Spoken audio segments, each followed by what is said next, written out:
From Hollywood, it's time now for Johnny Dollar. Don Wilkins, Johnny. Tri-Mutual Limited. Oh, hi, Don. Thanks for the Christmas present. Well, just don't take out the cork near an open flame. Yeah. Say, you know anything about a guy named Mel Priker? Nothing good about him. Why? Got himself killed last night. Murdered. Priker was born to be murdered. Maybe so, but not at our expense. We're holding a $100,000 policy on him. Wow. Who's the beneficiary? His partner, Nick Shurn. Nick Shurn. You picked a fine pair of rats. Yeah, I know that now. The New York police are holding Shurn, but they've got no evidence. Go down there and check it out for us, Johnny. If Nick did the killing, we're off the hook. Any witnesses? One, apparently, the hat check girl in that nightclub of theirs. What's her story? I wish I knew. She's disappeared. We've got to find her, Johnny, before some of Nick's hoodlums find her. Don, maybe they already have.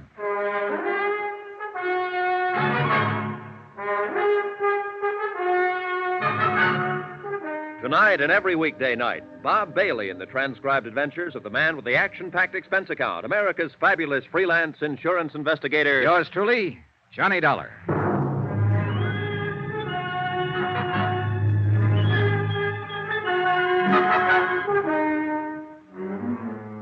Expense account submitted by Special Investigator Johnny Dollar to the Home Office Tri-Mutual Insurance Limited, Hartford, Connecticut. The following is an account of expenditures during my investigation of the Nick Shurn matter. Item 1, 2280, transportation to New York, tips and incidentals, and taxi fare to the office of Lieutenant Ed Rafferty, Homicide Division, the man in charge of the case. Oh, hiya, Johnny. How have you been? Not bad, Ed. How's the homicide business? Terrible. As you look at that teletype, shoplifting. 5 complaints right in a row. The week before Christmas, that's all we get. Shoplifters. Mel Priker wasn't shoplifting. Oh, you working on it, Johnny? Yeah, the insurance angle. Nick Shurn's the beneficiary. $100,000 policy. Well, you got a tough one, boy. Shurn killed him all right, but I don't think we're going to be able to stick him. Come on in the office. Hey, you know what that kid of mine wants for Christmas? Marilyn Monroe? Oh, next year, Johnny. He's only 10, you know. Go ahead. Okay, thanks. No, he wants a motorbike. Can you tie that? 10 years old, and he says he needs a motorbike. Have a chair. Okay. Well, look, I know a factory representative here who'll make you a good deal on one, Ed. Oh, no, forget it, Johnny. No, I was 14 before I even had a pair of roller skates. And then I had to buy them myself. Yeah, kids are spoiled today. That's the half of what's wrong with them. There's the file on the case. What little we've got. Okay. Uh-huh. Yeah, how'd it happen, Ed? You mean, how do I think it happened? That's good enough for me. Mel Priker and Nick Shurn were both in the rackets for years, as you probably know. Yeah, I've heard rumors. Well, a while back, they teamed up and opened a string of supper clubs. That's where Priker got it, in their main club, the Ches Colette. Strictly legitimate, huh? Well, more or less, I guess. They could afford to be. The dough they were making and arguing over, according to the word around. That's the reason for the killing, the way you see it. Sure. Nick figured if half was good, all the take would be twice as good. And the insurance on top of it. You're a fast one, Johnny. Anyhow, several people heard the shots about 2:30 in the morning, it was, right after the club closed, but none of them bothered to report it. The clean-up crew came in at 3 and found Priker's body. He was lying in his office, shot twice, gun on the floor beside him, no prints. It was his own gun, and it was kept there in his desk. Where was Nick Shurn? Well, we picked him up an hour later at another one of their clubs. The manager was with him, and, Benny Stark. Now, he used Benny. Yeah, I know. Trigger man for Nick's mob in the old days. 15 years overdue for hanging. That's our Benny. Anyhow, they both swear that Nick was there from 1:30 on. Uh-huh. What about a paraffin test, Ed? Positive, clear to the elbow, and you can throw it out the window. What do you mean? Earlier that evening, Nick spent 2 hours at a shooting gallery uptown firing a pistol. Ooh, smart, huh? He really planned for it. He really did. And without a witness, we haven't got a chance. I understand there was a witness. Some girl who was mixed up in it. Easy, Johnny. You're talking to a Rafferty. So the girl's Irish. Miss Kathleen O'Dare. Old country, back 3 generations. County Kildare. Then naturally she's as innocent as a newborn babe. Naturally. Then how does she figure? Well, a taxi driver who knows her said that he saw her leave the club 5 minutes after the shots. She denied it, said that she left at closing time. Well, now, in my book, she was lying. Scared to talk, huh? Paralyzed. And with plenty of reason. You know Shurn's reputation. Well, what about the cab driver? Now, I changed his story. He said it might have been some other girl he saw. Oh, no, don't tell me yet. Let me guess. That's right. His name's O'Toole. Yeah. And I forgot to mention that Kathleen's pretty. Naturally. Anyhow, I let her go. I had to. And when I went around to talk to her this morning, she'd flown the coop. Any chance some of Nick's boys grabbed her? I don't think so. It looked more like she came home, packed in a hurry, took her kid, and blew. Kid? 8-year-old daughter. Irish and a mother, too. I was on sacred ground. Oh, I was fingering me gun. No, seriously, Johnny. Would you find her? She may be able to break Nick's alibi, and it's our only chance. And it might be her only chance. Nick Shurn's not the boy to leave a loose end lying around. I know. I've got 30 men checking bus depots, airlines. And no luck, huh? In this mess at this time of year, I'm a hard-boiled cop, Johnny. I've got no Christmas spirit. I'm glad it only comes once per annum. Well, there's not very much to go on, that's for sure. I'll see what I can turn up, Ed. Check with you later. All right, that's fine. Oh, by the way, Johnny. Yeah? About that friend of yours. What friend? The guy with the motorbikes. How would I be getting in touch with him? Oh, yeah, his name's Ralph Sterner. He's in the phone book, office in the Mackley building. Hard-boiled cop. Well, they're kids, only young ones. Yeah, sure. Now, you find that O'Dare girl. Find her, keep her alive, and get her to talk. How long have I got to find her? What do you mean? Nick Shurn. How much longer can you hold him? Johnny, he was turned loose an hour ago. So that was it. A lot of maybes, a lot of questions, and a lot of pressure. A job to be done and done fast. Find one Kathleen O'Dare, former hat check girl at the Chez Colette. Keep Nick Shurn's hoodlums away from her, and persuade her to talk. And 3 to 1, Nick was looking for her, too. He was free now, on the loose. And he might be anywhere. Only the way it turned out, he wasn't just anywhere. He was in one particular place. Johnny, Parked right smack in front of the precinct station. over here, Johnny. He was sitting in the back seat of a sedan, and his trigger man, Benny Stark, was at the wheel. Been a long time, hasn't it, Johnny? About 5 years, as I remember it, Nick. It was that warehouse robbery over in Queens when you got away with $40,000 worth of furs. You've forgotten. I was acquitted on that one. Oh, yeah, I know. After they pulled the only witness out of the East River, his feet in a bucket of cement. Just coincidence.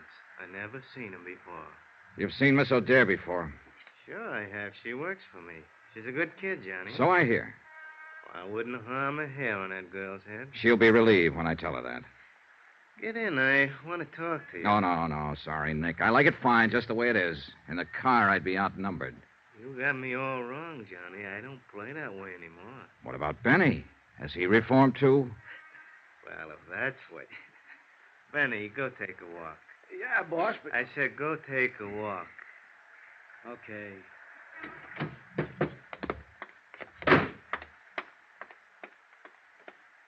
Get in, Johnny. Well, what's on your mind, Nick? You working on this case? Yeah, I'm on it. Why? That's what I figured. I was talking to my lawyer in there and saw you go to Rafferty's office. I guess the insurance company's going to try to welch on that claim. It's your is party, that it? Nick. You talk. I got a better idea. What's that? You know, it's real nice out in Las Vegas this time of year, Johnny. A man could have a lot of fun out there for the next month with maybe $10,000 to play with. What man are you talking about? You. I don't have $10,000. You will. 30 minutes from now, if you say the word. Oh, Nick, you're lucky we're not standing out there on the sidewalk. In a car seat, I haven't got room to swing. Still a fool, huh? I don't know. Why don't you write me about it? You'll have plenty of time. Up there in the death cell. Suppose I didn't make any claim on that policy. Then you wouldn't have any reason to stay on the case. No sale, Nick. $100,000 is a lot of money. I'd want to find out why you didn't make a claim. You know why. You're out to pin this on me, and so are the cops. A man with a record hasn't got a chance. You should have thought of that before you killed Mel Pranker. Want to know something, Johnny? I didn't kill him. Well, I'm betting you did. What do you care who killed him? You're not shedding any tears over it. No, but I'd sure hate to see you get away with it. And I'd hate it even more if anything happened to that girl. Kathy O'Dare? Now, what could happen to her? She just might fall in the river. She probably thinks she's safe as long as she hides from the police and refuses to talk. She doesn't know you very well. You had me all wrong, Johnny. You know, you hear a lot about peace on earth, goodwill toward men around this time of year. Well, I don't have much goodwill toward the kind of rat you are. And I figured there'd be more peace on Earth if you weren't on it. Push me, and maybe that's what'll happen. Well, at least that's fair warning. Yeah, it's fair warning. I'm going to tag you for this, Nick. You can count on it.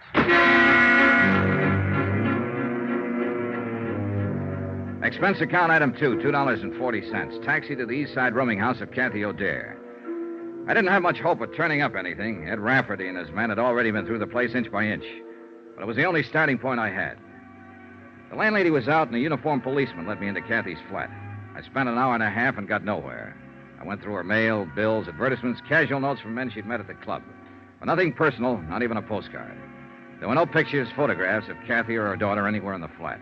She'd made a clean sweep, then left in a hurry. And obviously, she didn't mean to be found. But I had to find her, and fast. It was dusk when I left. The street lamps were on, and the colored Christmas lights in the windows along the block. Snow was falling in big, soft, gentle flakes, and there was a holiday feeling in the air. It was neither the time nor the setting for murder. Make contribution, son? Give a little something to help the poor? Oh, sure. How's it going this year, Santa? Oh, it's better than usual, but it just seems there's never enough to go around, no matter how... Well, bless you, son. Thank you kindly. Don't mention it. Good luck, Pop. Thank you, son.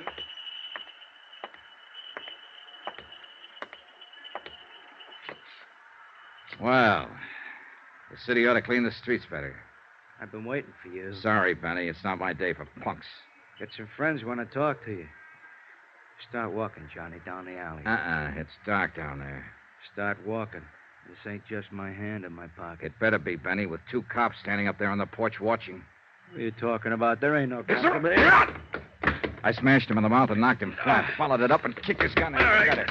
He rolled over, came to his feet, and rushed me. I was hoping he would.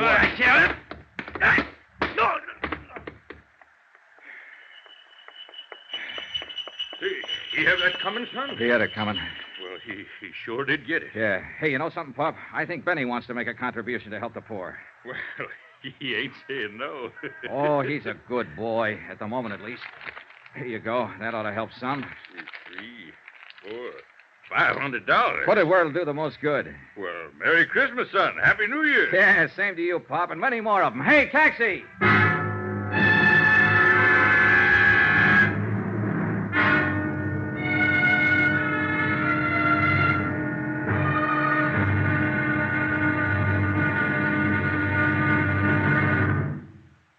There'll be another intriguing episode in our story of the next Shurn matter tomorrow. Tomorrow, an old lady with a broken arm, a shivering girl, and bullets in the snow.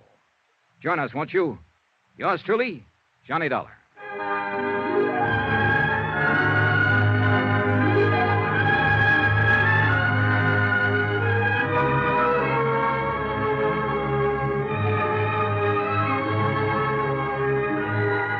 Yours truly, Johnny Dollar, starring Bob Bailey, is transcribed in Hollywood.